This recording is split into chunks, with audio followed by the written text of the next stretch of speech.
విడదల రజనీ గారు కూడా మరి ఆ రకంగా మంత్రి అయ్యుండి కూడా ఎన్నో దాచుకుంది.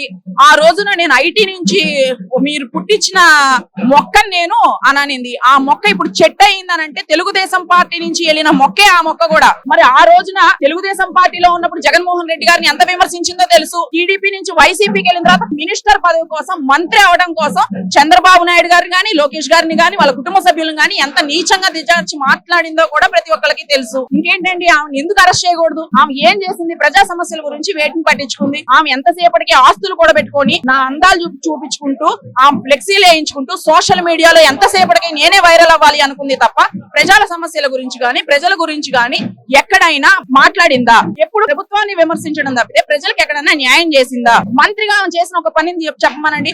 మంత్రులుగా ఇంతమంది మంత్రులు ఉన్నప్పుడు ఒక కంపెనీని తీసుకొచ్చారా, ఒక పెట్టుబడి తీసుకొచ్చారా? ఆంధ్ర రాష్ట్రం మీద అప్పుల భారం మోపి ప్రజల జీవితాలని నాశనం చేసేసి మరొక బీహార్ గా తయారు చేసింది వైసీపీ పార్టీ.